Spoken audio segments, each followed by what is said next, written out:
kena kacau hantu masa bawa Grab pukul 2 pagi. Kisah ni berlaku dekat aku masa tahun 2019 kalau tak salah aku, masa sebelum COVID. Masa tu, aku kerja buat kapal dekat Pasir Gudang, Johor.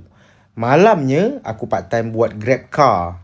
Menjadi rutin aku, balik kerja pukul 5.30, pukul 6 sampai rumah kan, aku akan basuh kereta. Setiap hari aku basuh kereta sebab lepas maghrib tu, aku nak bawa Grab untuk cari duit lebih lah.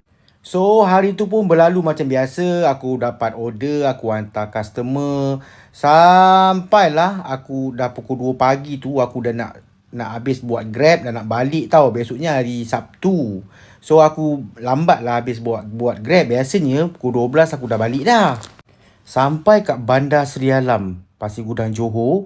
Masa aku dah nak tutup apps Grab tu, tiba-tiba aku dapat order. Aku cakap, boleh lah ni, last job dah pukul 2 pagi kan. Ambil satu customer ni, hantar terus balik.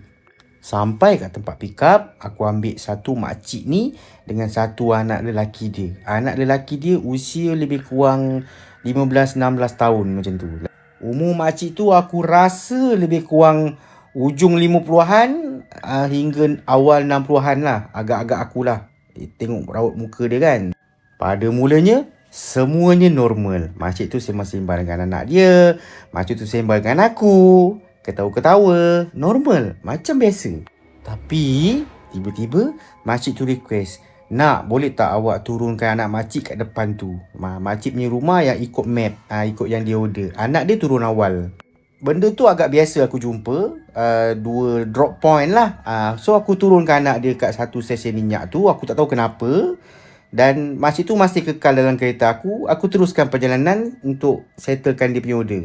Dan perjalanan diteruskan.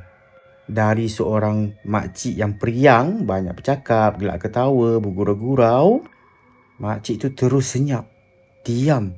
Sepatah pun tak bercakap. Tiba-tiba.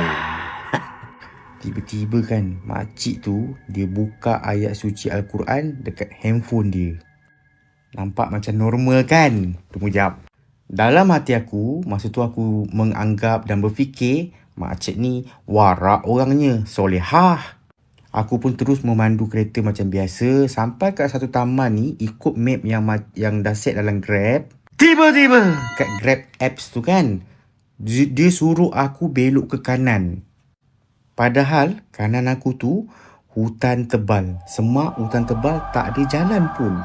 Aku punya fikir masa tu, mungkin sebab awan tebal, map ni jadi biol. Masa tu memang aku set macam tu je. Kalau awan tebal, map dekat GPS kita tu akan jadi tak betul. Aku pun pusing keluar balik dari taman perumahan tu, ikut balik map dengan harapan map tu akan jadi betul. 3 kali weh. 3 kali aku pusing laluan tu, tetap map tu suruh aku masuk hutan.